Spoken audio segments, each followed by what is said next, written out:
Thank you, everyone, for joining us here this morning. It's time for change. And right here in Moose Jaw, on October the 28th, together, we can make that happen. This campaign comes down to one question. Are you ready for change? You know, we're hearing from more and more people in every corner of this province that the answer to that question is yes. We have momentum, and Saskatchewan people want change because they're tired of Scott Moe and the Sask Party's cuts, the underfunding, and the mismanagement. Scott Moe and the Sask Party have dragged us to last place in healthcare, education, and last place in the economy. And it's no wonder that Saskatchewan people are looking for change. They're tired of Scott Moe and the Sask Party's corruption. We heard just this morning that the Sask Party was found guilty of breaking the law and cashing in on government contracts meant for the most vulnerable. This is a team that has the wrong priorities.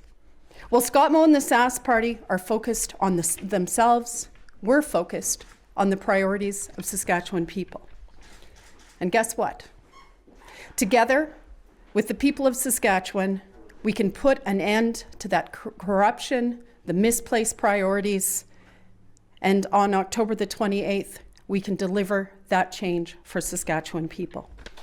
You know, this is a province with so much opportunity, so much potential, and we see that in every corner of this province. I see it especially right here in Moose Jaw. It's time for a government that works for you. We have a plan to make your life more affordable. Not only will we freeze taxes, we'll cut them. And our plan will save Saskatchewan people money on day one. Now, we've heard what Scott Moe's number one day one priority is, and he has no plans to staff up our hospitals or lower costs for Saskatchewan people. Not us. On day one, we're going to get to work hiring more doctors, more nurses, more healthcare professionals, more paramedics to ensure that Saskatchewan people get the care that they need when and where they need it. With more staff, we'll be able to keep open healthcare centers and hospitals. And this will mean no more driving further away, going out of province, or paying out of pocket for Saskatchewan people to get the care that they need. And we'll reopen the hyperbaric chamber right here in Moose Jaw, and we'll ensure that we have the staff to keep it open. On day one, we'll cut the gas tax, saving Saskatchewan people 15 cents a litre right away. We'll cut Scott Moe's PST on groceries and kids' clothing, and we're going to do that by Christmas. And we're going to invest in our kids. We'll hire more teachers, education workers, and ensure that every child in this province has the attention, has the support that they need. We're going to respect teachers, school boards, education workers, and work with them as we move to improve education and address the very real problems of class size and complexity. And we'll build a brand new elementary school to replace St. Michael, and we're going to have shovels in the ground by 2025. It's time to get Saskatchewan out of last place. To Saskatchewan people, I say this: it is so close. We are taking nothing for granted, but we know we can do this, and we know that every vote counts. It's time for change. Advance polls are open today. All that we're asking for those at home who are looking for change is make sure you get out there and vote. We have a plan to deliver the positive change that Saskatchewan people need. Now we're going to get out there and get it done. Thank you.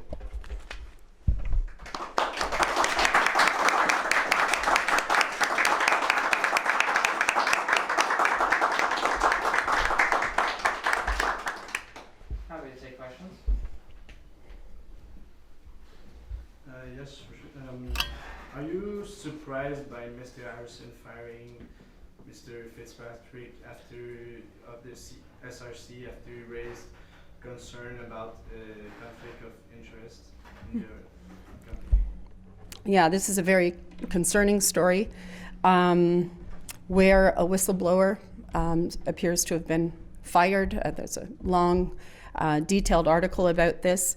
You know, I wish I could say that I was surprised, but what we've seen from this government time and time again is a government that doesn't stand for criticism, that increasingly appears that they are making decisions in their own best interests, not in the best interests of Saskatchewan people. It's a government that is the least transparent government that we've seen in this province. It's a government that is making decisions based in their own self-interest, not in the people of this province. And this is really one of the reasons why Saskatchewan people are looking for change. They want a government, they want leaders who are focused on the priorities of Saskatchewan people. People are tired of division. People are tired of a government focused on themselves instead of fixing some very real problems we have in this province. Healthcare being top of that list, cost of living, the things we see in education and healthcare. Unfortunately, I'm not surprised. But as I said, this is another reason why Saskatchewan people are looking for change. And maybe about like the decision on Mr. Gruwel's. The commissioner said the assembly would have to choose of the good penalty for him. If the NDP is in office, what would be the good decision or the good penalty? Yeah. This is the decision where Gary Gruwel was found guilty of breaching conflict of interest laws. This is deeply concerning. Again, someone who benefited personally off of government contracts, money intended to go to some of the most vulnerable people in this province. I haven't thought, honestly, a lot about what the penalty should look like. I know that will be determined by the Legislative Assembly, but I do know that this should not stand for Saskatchewan people.